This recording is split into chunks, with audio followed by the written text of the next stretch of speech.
ठीक है, moving on to the next question. Which of the following statement about histones is wrong? NEET 2021 का question है। The pH of histones is like, अब one by one हम लोग एक एक ऑप्शन पढ़ते चलेंगे। पहला जो ऑप्शन दिया हुआ है, the pH of histones is slightly acidic. So आपको एक बात ध्यान देना है कि सबसे पहले यह ऑप्शन गलत है और इसी वजह से ये इसका करेक्ट आंसर भी है, क्योंकि आपको इनकरेक्ट पूछा है। अब इसका एक्सप्लेनेशन कैसा है, अब समझिए इस बात को कि हिस्टोन्स कभी भी एसिडिक नहीं होते। Always remember, histones basic proteins होते हैं। अब बेसिक प्रोटीन्स का मतलब होता है कि इनमें पॉजिटिव चार्ज होता है। हिस्टोन्स के अंदर लाइसिन और अर्जिनाइन नाम के अमाइनो एसिड्स मिलते हैं जो अपने साइड चेन पर, अब साइड चेन आप इमेज में देख पा रहे होगे, साइड चेन अमाइनो एसिड्स में एक साइड अमाइनो ग्रुप है, एक साइड कार्बोक्सिलिक ग्रुप है और नीचे एक वेरिएबल साइड चेन है।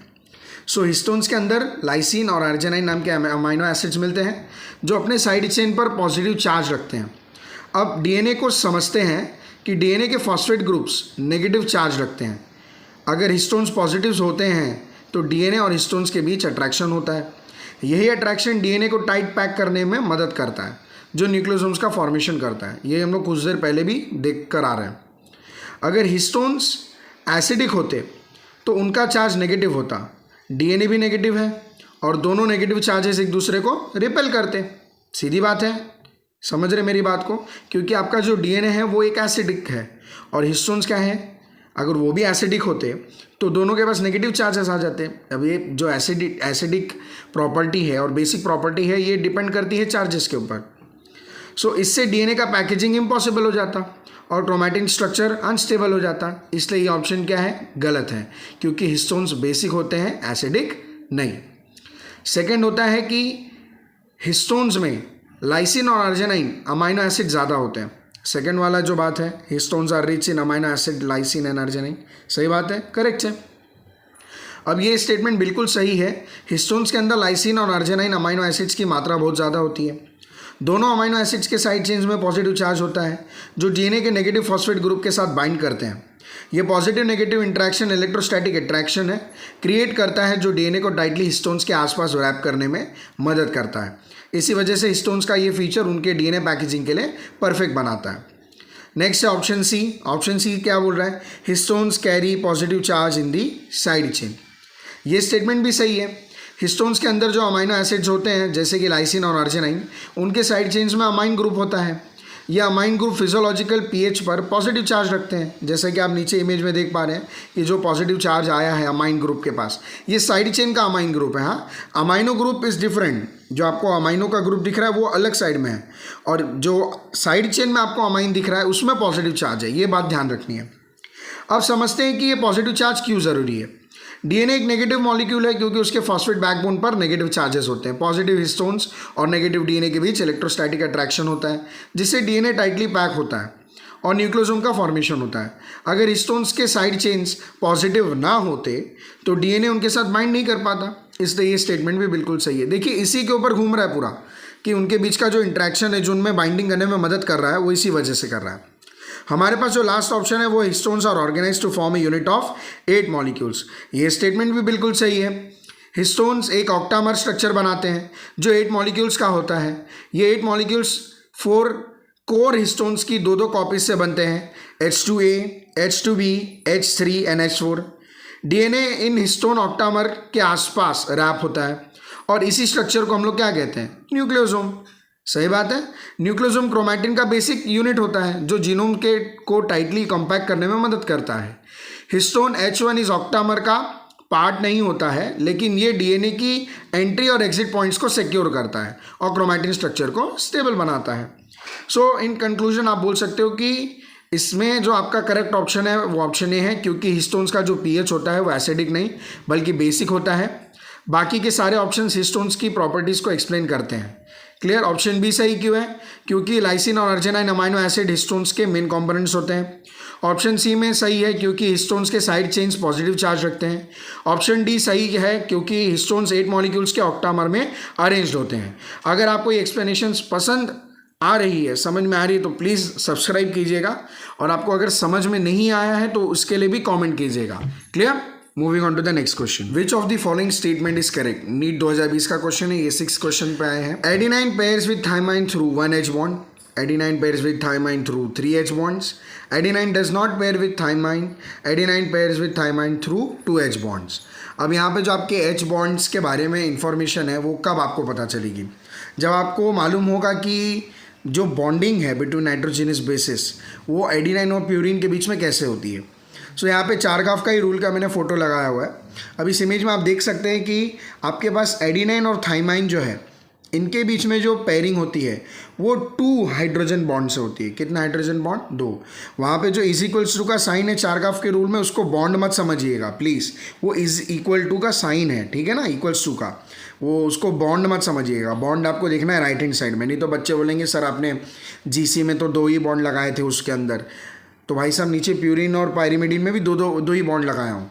प्लीज़ वहाँ पे ऐसे मत मिस इंटरप्रेट मत कीजिए, इसलिए मैं केयरफुली हर चीज़ बता रहा हूँ. राइट हैंड साइड में आप देख पा रहे होगे ए और टी के बीच में देखो 2 H बॉन्ड्स हैं. H बॉन्ड्स का रियल बॉन्ड्स हैं? नहीं, ये मियर इलेक्ट्रोस्टैटिक इक्वेशन, ये इलेक्ट्रोस्टैटिक अट्रैक्शन है. समझ में आ रहा है मेरी बात? इनके बीच में जो पॉजिटिव और नेगेटिव चार्जेस हैं उनके बीच में अट्रैक्शंस हैं. अब वो पॉजिटिव नेगेटिव चार्ज कैसा है? इलेक्ट्रोनेगेटिविटी के ऊपर डिपेंड करता है. हाइड्रोजन बॉन्डिंग आपको एक ये केमिस्ट्री में कॉन्सेप्ट है.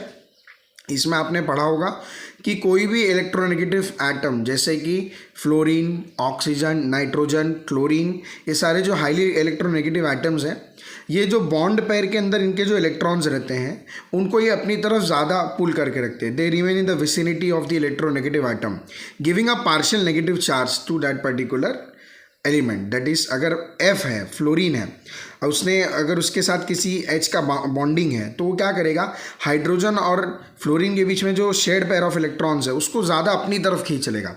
तो एक पार्शियल नेगेटिव चार्ज डेवलप होता है और उसके अपोजिट पार्टनर के पास पार्शियल पॉजिटिव चार्ज. सिमिलरली ये जो हाइड्रोजन है इसके साथ भी कोई इलेक्ट्रोनेगेटिव एटम है तो क्या होता है, हाइड्रोजन के पास पार्शियल पॉजिटिव चार्ज आ गया और एक इलेक्ट्रोनेगेटिव एटम है जिसके पास पार्शियल नेगेटिव चार्ज आ गया. तो दोनों के पास क्या है, फोर्स ऑफ अट्रैक्शन आ जाता है जिसकी वजह से उनके पास हाइड्रोजन बॉन्डिंग बनती है. हम लोग फिर कभी इसके बारे में इन डिटेल कॉन्सेप्ट पढ़ेंगे बायोमोलिक्यूल्स में. सो हमारे पास जो आंसर निकल के आता है वो आता है 6th का D, that is adenine pairs with thymine through 2 H bonds, क्योंकि A और D के बीच में डबल बॉन्ड है. उसके अलावा जितने भी ऑप्शन दिए हुए हैं A, B, C सब में रॉन्ग दिया हुआ है. Moving on to the next question, question number 7. If the distance between the 2 consecutive base pair is 0.34 nanometer and the total number of base pairs of a DNA double helix in a typical mammalian cell is 6.6 into 10 raised to 9 base pair, then the length of the DNA is approximately. NEET 2020 का question है. अगर आपको याद होगा हमने पीछे के questions में भी देखा है, अपने को ऑलरेडी डीएनए का एक लेंथ दिया हुआ था मीटर्स में. इसके पहले ही हम लोग ने पिछले पार्ट्स में देखा है. अगर नहीं देखा है तो प्लीज़ स्टार्टिंग क्वेश्चन नंबर 1, 2, 3 में हमने स्टार्ट किया था इसको.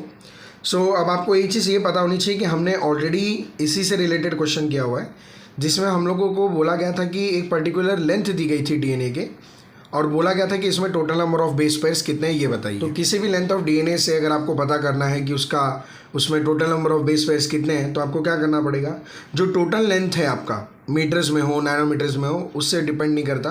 हम यूनिट्स को मैनेज करेंगे, बट हमें क्या करना पड़ता था कि जो टोटल लेंथ है उसको हम लोग डिवाइड कर देते थे 0.34 नैनोमीटर से. ये इन्फॉर्मेशन आपको याद होनी चाहिए. बट कई बार एग्जामिनर या एग्जाम में आपको ऑलरेडी ये दिया हुआ रहता है, जैसे यहाँ पे दिया हुआ है. If the distance between 2 consecutive base pairs is 0.34 nanometer, the total number of base pairs of a DNA double helix in a typical mammalian cell is 6.6 into 10 raised to 9 base pairs. अब यहाँ पे अपने को एक चीज़ तो clear हो रही है कि यहाँ पे अपने को क्या दिया हुआ है कि distance between the base pairs दिया है जो कि 0.34 नैनोमीटर है. साथ ही साथ हम लोगों को दिया गया है कि total number of base pairs जो कि एक टिपिकल मैमिलियन सेल में कितने होते हैं. सो 2 इन्फॉर्मेशन यहाँ पे आपको क्लियर दी गई है कि total number of base pairs जो आपको दिखेंगे DNA helix of a mammalian cell में वो है 6.6 into 10 raised to 9 base pairs और 2 बेस पेयर के बीच का डिस्टेंस होता है 0.34 नैनोमीटर. अब आपसे पूछा गया है कि लेंथ ऑफ डीएनए बताइए, अप्रॉक्सीमेटली कितना डीएनए का लेंथ होगा.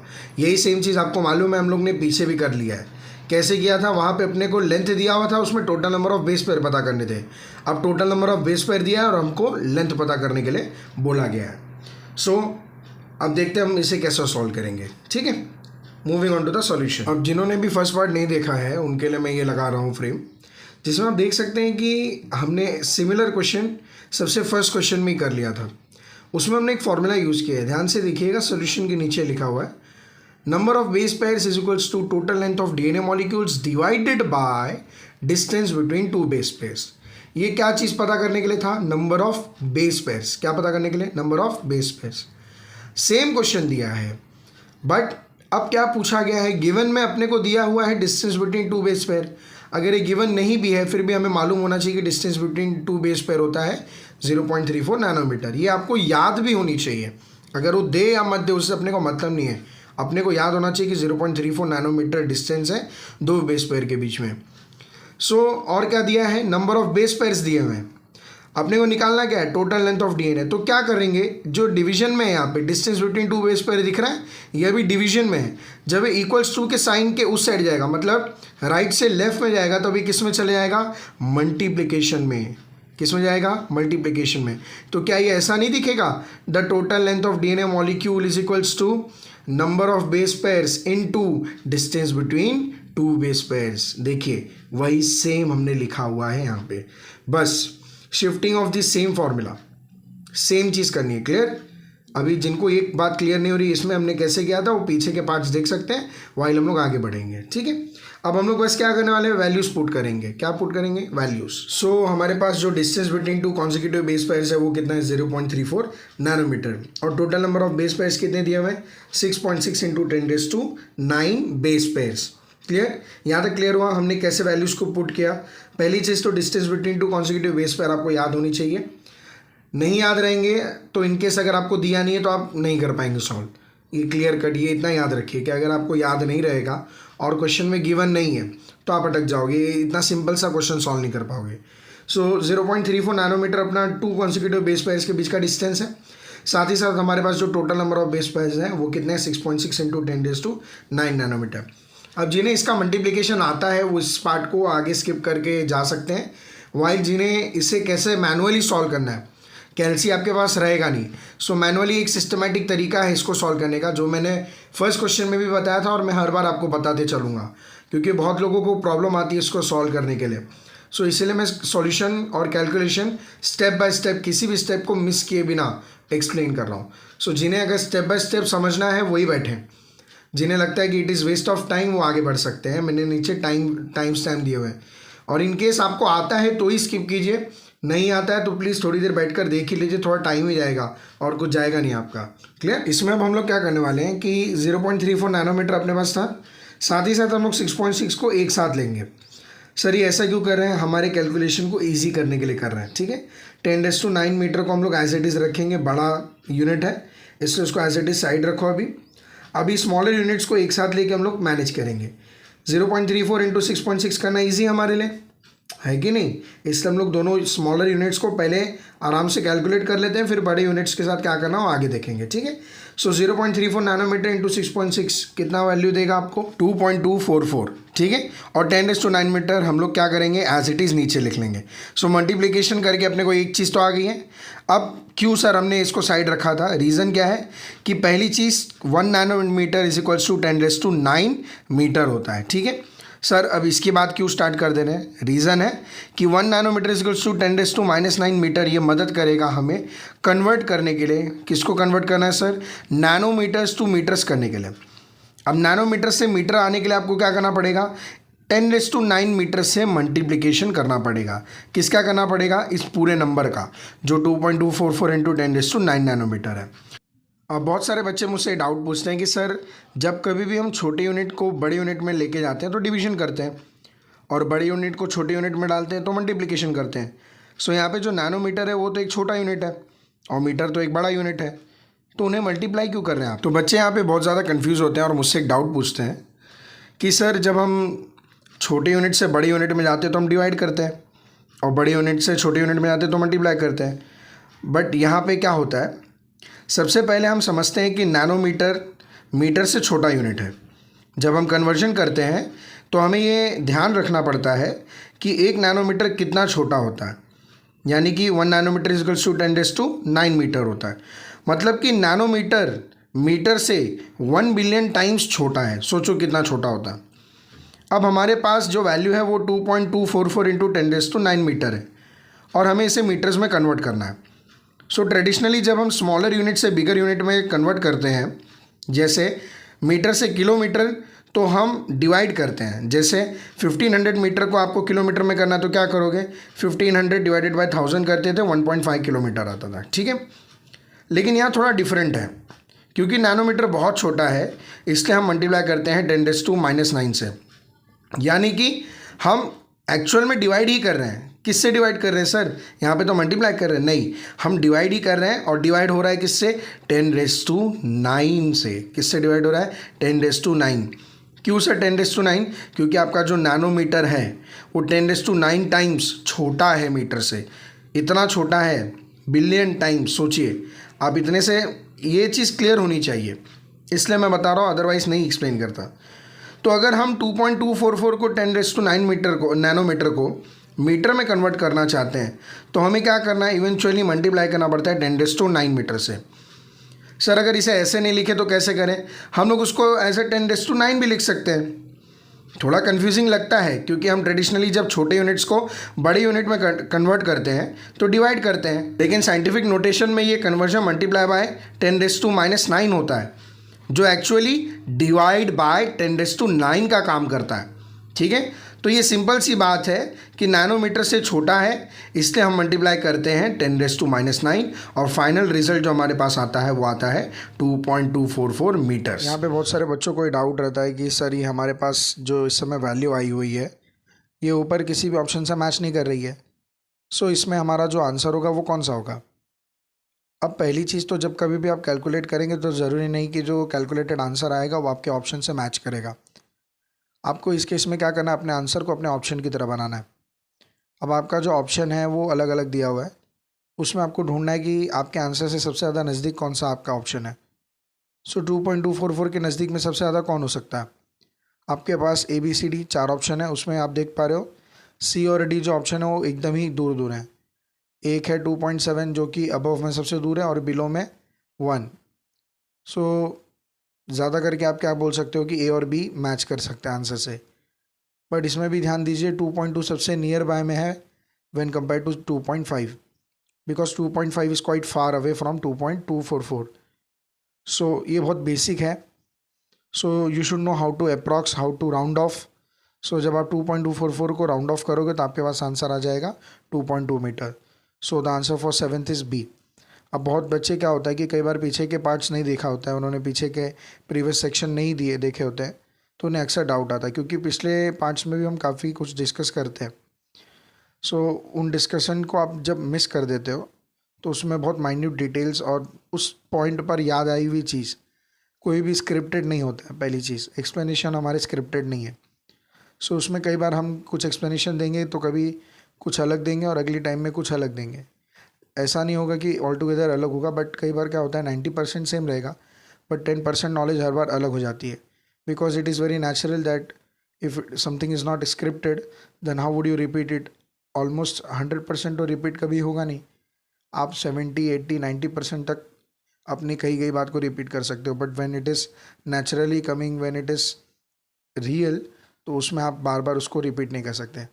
सो इसीलिए मैं बोलता हूँ कि पिछले के पार्ट्स आप देख लीजिए जिसमें मैंने काफ़ी इन्फॉर्मेटिव चीज़ें बताई हैं, ठीक है।